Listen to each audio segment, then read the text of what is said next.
अच्छा, आपको क्या लगता है, डॉक्टर को मालूम है कि हार्ट अटैक कल होगा, आज होगा? उसको तो ये भी नहीं मालूम 70 है, 80 है या 90 है। क्यों ऐसा बोला जा रहा है? To create a fear. और फियर से क्या होगा फिर? ऑपरेशन के लिए इमीडिएटली, बहुत सारे लोगों को इतना बोलने का जरूरत ही नहीं हो, तो इमीडिएट तैयारी हो जाता है। हार्ट का सुनते उसके मन में ऐसे ही डर रहता है, उसको ज्यादा डराने का। पर कभी कभी पेशेंट बोलता है, सर एक बात बताइए, ब्लॉकेज तो कल भी था, ब्लॉकेज तो आज भी है, कल तक तो मैं सारा ही काम कर रहा था, ये पेन तो मेरे को बड़े दिनों से है, मैं अब तो पता चला हूं, तो आप एक काम करिए, मेरे को आप डिस्चार्ज कर दीजिए, मैं घर जाके फिर सोचूंगा। बोला नहीं, आप एक काम कीजिएगा, आप करवट भी लेंगे ना तो हमको पूछ लीजिएगा। पेशेंट बोलता है नहीं सर मैं तो घर जाऊंगा। बोला आप रुकिए, आपके घर वालों से मैं पूछता हूं। अच्छा, घर वाले बाहर कौन कौन वेट कर रहे होंगे? सारा खानदान वेट कर रहा होगा। वहां पे जाके क्या बोलना है कि patient is very critical, any moment he can die. आप बोलो मैं बचाने की कोशिश करूं और जाने दूं। अच्छा, आंसर क्या होगा? वाइफ क्या बोलेगी कि जिंदगी भर इन्होंने मेरे लिए किया, आज मेरे को चांस मिला, आज तो मैं ऑपरेशन। वाइफ बोलती है कोई चीज का भी, कोई भी कंजूसी हमें नहीं करना है, इनको तो बचाना। अच्छा, बेटा मानेगा कि नहीं? एक बेटा बड़ा समझदार होता है, बोलता है डॉक्टर को, डॉक्टर साहब एक बार बताइए, मैंने सुना है कोलेस्ट्रॉल की वजह से ब्लॉकेज होता है, इनका कोलेस्ट्रॉल हाई है, तो क्या करूं कि कोलेस्ट्रॉल कम हो जाए? खाने पीने में क्या क्या चेंज लाना चाहिए? अच्छा, कार्डियोलॉजिस्ट मान जाएंगे इस बात में? वो बोलेंगे you are wasting my time, he is dying and you are talking all this rubbish. अच्छा, तब तक और जितने परिवार वाले बोले नहीं नहीं ऑपरेशन होना ही चाहिए। मेरे एक पेशेंट थे, बोले डॉक्टर साहब मेरे साथ पूरा ऐसे ही हुआ, मैं तो खाली एक बार टेस्ट कराने गया था और उसके बाद वो ऑपरेशन करके ही भेजे मेरे को वापस। मेरे एक और पेशेंट थे, बोले सर मैं फिर भी नहीं कराया, मैं निकल आया। मैं बोला आप निकले कैसे? बोला मैंने बोला मैं तो नहीं कराऊंगा, मुझे घर जाना है। वो बोले नहीं आप घर भी नहीं पहुंचेंगे। मैं बोला मैं लिख के देता हूं, मैं पहुंच जाऊंगा। फिर मैंने लिख के भी दे दिया, फिर भी वो जाने नहीं दिया। फिर मैंने लास्ट बोला, मैंने बोला देखो मैं करने तैयार हूं, पर प्रॉब्लम है मेरे पास पैसे नहीं है, आप फ्री का कोई ट्रीटमेंट हो तो करवा डालो। तब इन्होंने बोला कोई प्रॉब्लम नहीं है, आप घर चले जाओ। फिर मैं जब घर जाने लगा तब फिर से बुलाया उन्होंने, बोला अब आप एक बार बताओ ये इतने पैसे आप कितने दिन में इकट्ठा कर सकते हो? तब मैंने बोला देखिए मुझे प्रॉपर्टी बेच के आना होगा, 2 महीना लगेगा। फिर मुझे 2 महीना उन्होंने टाइम दे दिया। बोला अब कोई प्रॉब्लम नहीं है, 2 महीने बाद ही ऑपरेशन होगा। आपको समझ आ रहा है ऑपरेशन कब रुक सकता है? दिस इज, मैं ये नहीं बोलूंगा सारे जगह एग्जैक्टली यही हो रहा है, पर इसका ही कुछ छोटा मोटा रूप ये हॉस्पिटल का सिस्टम है। पर एक बात मैं जानता हूं, हॉस्पिटल को ये चॉइस देना चाहिए पेशेंट को, देखो the blockage is so much so much so much, these are the reasons. आप देखो क्या चाहते हो, आप अगर अपने आप को बदलोगे तो ऑपरेशन रुक सकती है। आप नहीं बदलना चाहते हो तो मैं ऑपरेशन कर दूं, उसके बाद जाके बदलने का कोशिश करो। But the hospitals don't give chance. उनको मालूम है ये एक मौका है, ऑपरेशन कर लेते हैं, बट उसके बाद भी उनको यही करना पड़ेगा। लाइफस्टाइल चेंज तो पेशेंट को फिर भी करना पड़ेगा। मैं जानता हूं हार्ट के पेशेंट्स को मैं 3 चीज देखते दिखाऊं, एक तो दवाइयां हैं, एक बाईपास और एक एंजियोप्लास्टी। ये दवाइयां मैं आपको एक बार समझाना चाहता हूं दवाइयां क्या काम करती है, और another 10 minutes I will take. देखिए ये ट्यूब है जिसमें कोई ब्लॉकेज नहीं है, और ये 80-90% ब्लॉक है, दिख रहा है आपको? अब ये पेशेंट को चलने से दर्द होता है, एक दवाई ऐसी है जो दवाई देते ये दर्द कम हो सकती है। कौन सी दवाई है? सॉर्बिट्रेट। नाम सुना आपने? क्या करता होगा सॉर्बिट्रेट? देखिए क्या करता है Sorbitrate. This is what is the action of Sorbitrate. क्या हुआ? ट्यूब चौड़ी हो गई, ब्लॉकेज वहीं की वहीं रह गई, ट्यूब चौड़ी हो गई, ट्यूब थोड़ा फैल गया, फैलते क्या हो गया? ब्लड सप्लाई बढ़ गई। पेशेंट बोलता है मुझे अब कोई दिक्कत नहीं है, पर ये दवाई का असर रहेगा 8 घंटे बाद, तो 8-8 घंटे में एक सॉर्बिट्रेट देनी पड़ेगी। एक पेशेंट मेरे को बोला मैं सॉर्बिट्रेट नहीं लेता हूं, मैं मोनोट्रेट लेता हूं। मैं बोला वो भी सॉर्बिट्रेट का ही भाई है। तो ये जितने भी सॉर्बिट्रेट है उनका नाम मैं आपको दिखा सकता हूं, these are all kinds of Sorbitrate and all. ये सब दवाई हम लोग दे देते हैं, सॉर्बिट्रेट, स्मो, आइसोडिल, मोनोट्रेट, नाइट्रोफिक्स, एंजिसेड, इमडूर, वेंजिकॉर, वेसोट्रेट, मोनोट्रेट, सॉर्बिट्रेट, मोनोसॉर्बिट्रेट, नाइट्रोकंटीन, वेसोप्रीन, मोनोस्प्रीन, इस तरह की दवाइयां हम हार्ट के पेशेंट्स को दे देते हैं। एनीवे दवाइयां बहुत सारे तरह की मिलती है। एक होता है हार्ट की ऑक्सीजन की जरूरत को कम कर देता है, इसको बोलते हैं beta blocker, calcium channel blocker, फिर एस इनहिबिटर, ऐसे करके बहुत सारी गोलियां हम लोग हार्ट के पेशेंट्स को दे सकते हैं। I am not going to go into that detail. कुछ ब्लड पतला करने का दवाई भी देते हैं, आपने देखा है नाम, Ecosprin, Colsprin, ASA, Delisprin, Disprin, Clopigrel, Clopilet, Clopivas, Ceruvin, Clavix, Clotrel, Plagril, Stromex, Deplatt, इस तरह की गोलियां हम लोग देते हैं ब्लड को पतला करने के लिए। पर ये गोलियां देने से भी पेशेंट ठीक नहीं होता है। तो इसके लिए मैं चाहता हूं वो लाइफस्टाइल चेंज करें, अपनी ब्लॉकेज को कम करें कि उनको देने की जरूरत पड़े ही नहीं। अच्छा, ये गोलियां इतनी खाएगी, इसके साइड इफेक्ट्स होती है क्या? अगर साइड इफेक्ट होती है कॉन्स्टिपेशन, तो कॉन्स्टिपेशन की और गोली दूंगा, और एसिडिटी हो जाए तो एसिडिटी की गोली दूंगा, और नींद ना आए तो नींद की गोली दूंगा। अच्छा बताइए, बीमारी ठीक हो रहा है कि नहीं हो रहा है? आई एम नॉट कीन, मैं जानता हूं दवाई आज जरूरत है, पर कल दवाई की जरूरत ना हो उसका बंदोबस्त करना बहुत जरूरी है। इसके बाद चलते हैं, ये एंजियोग्राफी क्या चीज है। हॉस्पिटल में जाते हैं, एंजियोग्राफी करते हैं, और ये एंजियोग्राफी मुझे पसंद क्यों नहीं है मैं आपको बताना चाहता हूं। This is what is the problem with angiography. एक तार आपकी पूरे बॉडी को स्क्रैच करके हार्ट तक लेके जाना है। ये तार यहां से जो घुसेगी, 1 metre wire is inserted into the body till it reaches the heart. It is a blind procedure. Blind मतलब क्या? आप घुसा दो, ये अंदर जाती जाएगी, और अगर अटक गई तो वापस खींच के फिर से ट्राई करना होगा। मतलब वो अंदर स्क्रैच करेगा ही करेगा, पूरे बॉडी को स्क्रैच करती है। वो लिखवा लेते हैं कि अगर हार्ट अटैक हो गया तो मेरी कोई जिम्मेवारी नहीं है, और ये पूरे बॉडी को ये पंक्चर भी कर सकता है। मैंने ऐसे ऐसे पेशेंट देखे हैं कि एंजियोग्राफी के वक्त ही डेथ हो गई। एंजियोग्राफी में पैर को काटना पड़ा अल्टीमेटली, क्योंकि वो पैर की ट्यूब को डैमेज कर दिया। तो एंजियोग्राफी मैं नहीं चाहता हूं। और उसके बाद क्या होगा? इनएक्यूरेसी अबाउट द रिपोर्ट, और उसके बाद pressure from the cardiac doctors for the next operation. Patient को लगता है मेरे को इमरजेंसी हो गया, बट इमरजेंसी प्रिसिपिटेट कराया जा सकता है। एनीवे, ये एंजियोप्लास्टी जो है, ये दो ऑपरेशन, दो चीज वो लोग करते हैं, एक एंजियोप्लास्टी, एक बाइपास सर्जरी। मैं एंजियोप्लास्टी 2 मिनट आपको समझाना चाहता हूं। What is this angioplasty? एक स्टेंट लगाते हैं, सुना आपने नाम? एक रिंग लगा देते हैं हार्ट में। What is this? Let me explain what is this. पिछले 20 साल में ये जो एंजियोप्लास्टी है, ये बार बार फेल किया और बार बार इसको सक्सेस बताया गया। पहले आई थी बेलूनिंग, बेलून एंजियोप्लास्टी। उसके बाद बहुत सारे तरह के एंजियोप्लास्टी आई, ऑर्डिनरी स्टेंट आई, फिर गोल्ड स्टेंट आई, फिर रोटा ब्लेडर आया, रेडियो एक्टिव स्टेंट आई, लेजर एंजियोप्लास्टी आई, आजकल चल रहा है ड्रग कोटेड स्टेंट। पर ये सारे के सारे फेल हुए हैं। क्यों फेल हुए एक बार समझाना चाहता हूं। देखिए, ये बेलूनिंग क्या चीज है? याद है आपको एंजियोग्राफी के वक्त तार अंदर घुसाई थी, वो कहां तक गई थी? हार्ट तक, यहां तक तार आई थी। इस तार के ऊपर ये बेलून होता है। इस तार को थोड़ा सा धक्का मारते हैं। कभी कभी कार्डियोलॉजिस्ट तार को अंदर रख के बाहर आ जाते हैं, आके बोलते हैं देखो तार अंदर है, बोलो तभी खोल दूं। आप बोलते हैं चलो खोल दो, कितने लगेंगे? 2 लाख लगेंगे। 2 लाख दे दिया। अब ये तार को ये लोग धक्का देते हैं थोड़ा और, तो तार की जो बेलून है ये बीचों बीच आ जाती है ब्लॉकेज में। अब इस बेलून में पानी डालना होता है। ये बेलून ऐसा होता है, इसमें पानी डालते बेलून फूल जाती है। अच्छा, पानी कैसे डालेंगे? आपने होली में बेलून फुलाया एक सिरिंज से? सिरिंज में पानी ले लो, सिरिंज को दबा दो तो बेलून के अंदर पानी घुस जाए।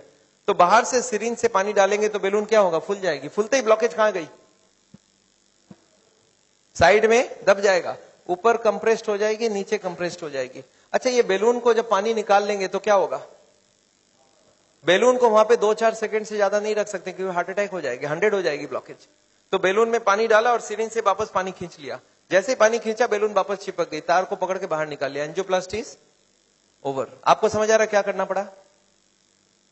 ये तार यहां थी, इसी को थोड़ा आगे किया, बेलून डाल, पानी निकाल लिया और ब्लॉकेज वापस। अच्छा, ब्लॉकेज वापस आ जाएगी नहीं आ जाएगी इसके बाद? क्या लगता है आपको? This is elastic. इलास्टिक समझते हैं आप? ये लोहा या पत्थर नहीं, इलास्टिक है। और जैसे ही बेलून निकाल लिया, ब्लॉकेज वापस आने लग गई। थोड़े साल बाद यही कार्डियोलॉजिस्ट मान गए बेलूनिंग काम की नहीं है। पहले क्लेम किया था बेलूनिंग एक बार कराओगे जिंदगी भर चलेगी, फिर मान गए काम की नहीं है। फिर क्या हो गया? फिर वो बोले इसमें स्टेंट लगाना होगा। What is this stent? Look at this, this is the blockage. दिख रहा है आपको येलो कलर की? और इसके अंदर एक बेलून डाल दिया। आपको दिख रहा है ब्लैक कलर का बेलून? बेलून में पानी डाला तो ब्लॉकेज कहां चलेगी? साइड में आ गई। जब बेलून निकाल लेंगे तो ब्लॉकेज वापस आएगी। तो यहाँ पे एक स्प्रिंग लगा देते हैं। ये स्प्रिंग क्या काम करेगा? ब्लॉकेज को आने से रोक देगा। आपको समझ आ रहा है स्प्रिंग का मतलब क्या है? अगर स्प्रिंग डाला गया, इसका मतलब क्या है? कि ब्लॉकेज वापस आ रही थी। इसका मतलब पहले वाला जो क्लेम था वो गलत था कि बेलूनिंग करा लो, ठीक रहा। इसके बाद ये जो स्टेंट लगी, स्टेंट का एक मेजर प्रॉब्लम है कि इसके अंदर से ब्लड जाएगी और फॉरेन बॉडी के अंदर ब्लॉकेज बहुत जल्दी होती है। ये देखा गया स्टेंट में 6 महीना 1 साल में सारे ब्लॉक आ जाती वापस। और ये जब वापस आने लगी तब इन्होंने थोड़े दिन तक तो बोला नहीं आती है। थोड़े दिन बाद इन्होंने बोला कि नहीं, ये स्टेंट तो खराब होगी क्योंकि ये ऑर्डिनरी स्टेंट है, इसमें एक मेडिकेटेड स्टेंट देना होगा। वो दवाई में डाल के स्प्रिंग को निकाल लेंगे, अब बहुत बढ़िया हो जाएगा।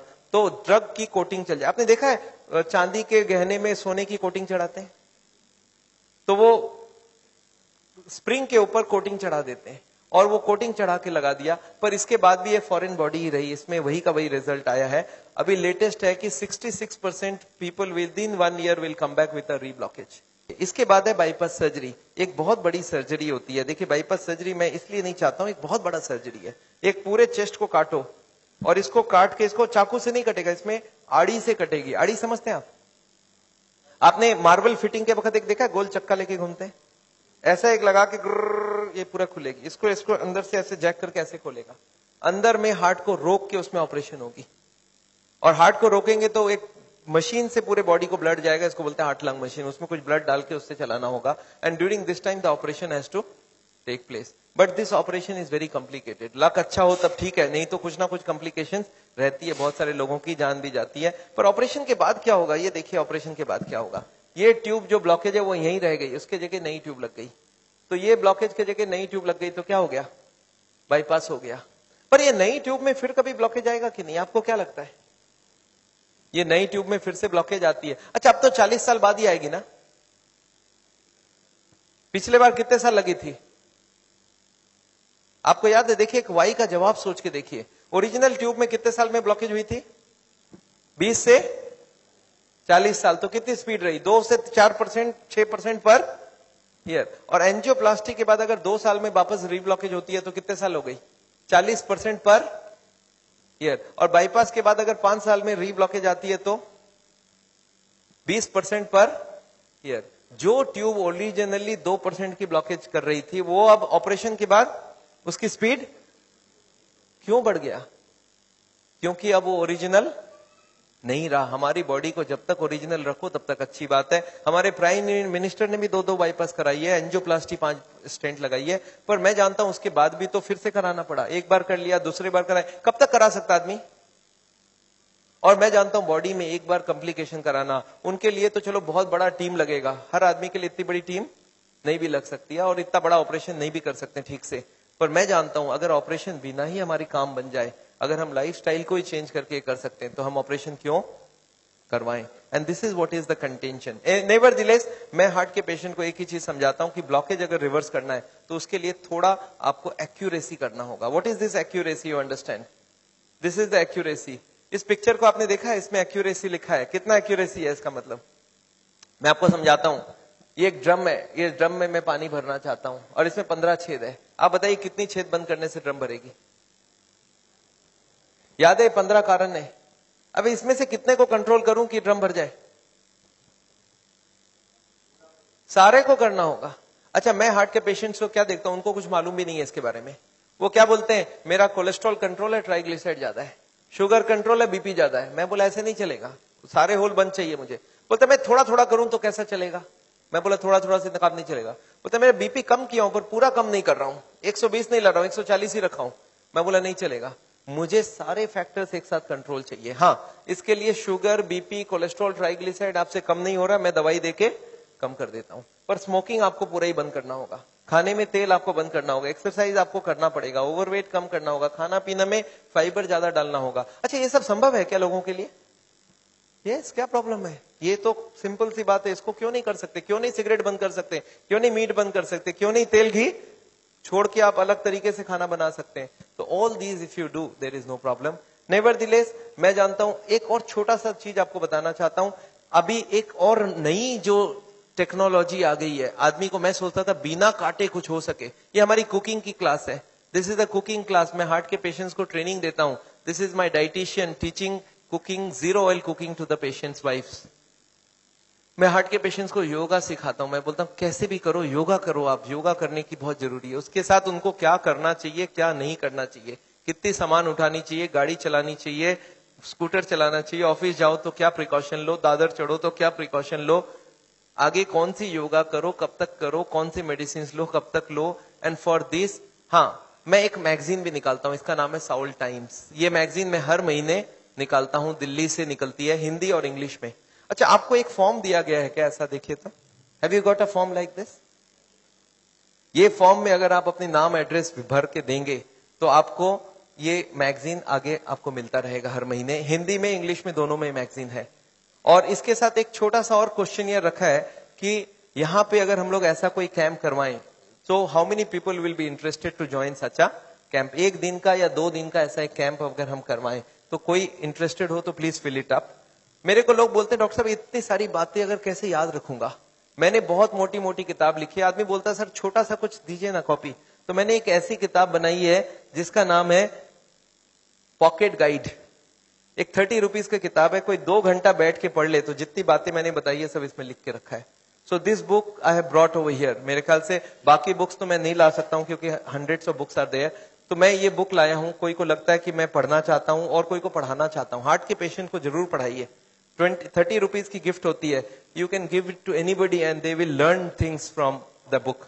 तो ये बहुत जरूरी है. मैं जानता हूं, मैं ये मैगजीन पिछले 10 साल से रन करता हूं and it is gone all over the world. मैं एक नई टेक्निक आपको इसी वक्त बताना चाहता हूं. There is a new machine which has come which can open the collaterals. देखिए कोलैटरल्स का क्या मतलब है. ये ब्लॉकेज है. बाईपास सर्जरी में क्या करते हैं, एक नई ट्यूब लगा देते हैं. इसमें क्या करते हैं, जो हार्ट की ये ब्रांच है और ये ब्रांच है इनको जोड़ देते हैं आपस में. And there are so many small tubes. जो इसको जुड़ जाए तो ब्लड यहां से आने लगे. ये जो छोटे छोटे ट्यूब है ये मैंने बोला था स्पोर्ट्समैन चालू करके रखते हैं. और स्पोर्ट्समैन चालू कर दिया तो क्या हो गया, उसके पास 2 सप्लाई हो गई. एक तो ये ओरिजिनल है और एक साइड वाली भी है. इसको बोलते हैं कोलैटरल. बैंक में आपने लोन लेते हुए देखा है कभी कोलैटरल्स बोलते हैं. कोलैटरल मतलब क्या, कि ये फेल हो जाए तो दूसरा कोई होना चाहिए. तो ये कोलैटरल्स भगवान ने हमें दे के रखा है. ओरिजिनल तो था ही था, एक कोलैटरल भी दे के रखा. कभी ये फेल हो जाए तो ये चालू करना. अच्छा ये अगर चालू हो जाए बिना ऑपरेशन के तो इससे अच्छा कुछ नहीं हो सकता. And this is a new machine, new technology which has कम. देखिए हमारे मेडिकल साइंस की टेक्नोलॉजी बिना कांटे वाली टेक्नोलॉजी है. ये देखिए ये ट्यूब्स है जिसमें कोई कोलैटरल्स चालू नहीं है और ये है ट्यूब्स के सारे कोलैटरल्स चालू हो गए. आपको समझ आ रहा है डिफरेंस दोनों के अंदर. ये जो छोटे छोटे कोलैटरल्स है ये हमारे सबके पास है और एक मशीन से इसको या तो स्पोर्ट्स करके चालू कर सकते हैं या तो एक मशीन से चालू कर सकते हैं. ये मशीन क्या करती है सोचिए. ये जैकेट्स लगा दिया हमने कफ में, थाई में, बटक्स में और सारे को एक साथ स्क्वीज कर दूं तो क्या होगा, इसकी ब्लड कहां जाएगी, बॉडी में ही रहेगी पर कहां जाएगी, ये हार्ट के तरफ जाके हार्ट की ट्यूब्स को धक्का देके प्रेशर देके इसको खोलेगी. ये प्रेशर 1-1 घंटे तक 1-1 मिनट इसको हार्ट के संग सिंक्रोनाइज करके दिया जाता है. सिंक्रोनाइज मतलब हार्ट जब पंप करे तो मशीन पंप नहीं करता है. जब हार्ट पंप करके रिलैक्स करने लगे, जब पूरी ब्लड वापस आती है तो वो स्क्वीज करके सारे ब्लड को एक साथ भेजा जाता है. And this goes on. ECG feed होती है कंप्यूटर को. And this machine we have seen now without bypass surgery. आदमी बोलता है मुझे इमीडिएट रिजल्ट चाहिए, तो without bypass this can work very well.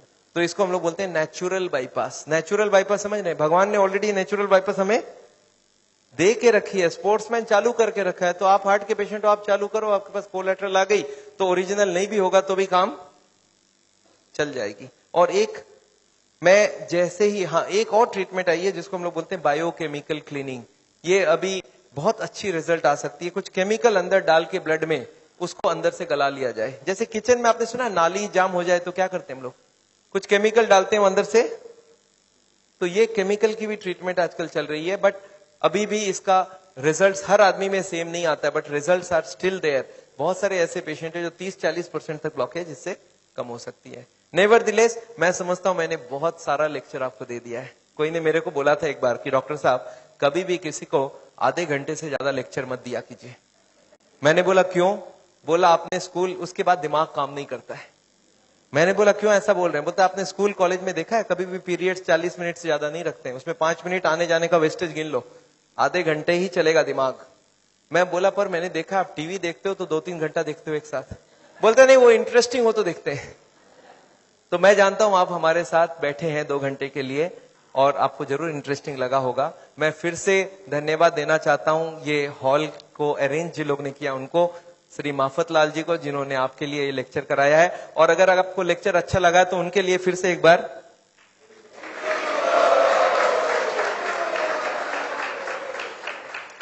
I just wanted to formally thank Dr. Chajjar for a wonderful, not only a wonderful talk, but highly personal and very interactive, and particularly the stamina and energy that is shown at the end of the day. Just came back from Hyderabad today, so I think we should give him a much more warm welcome.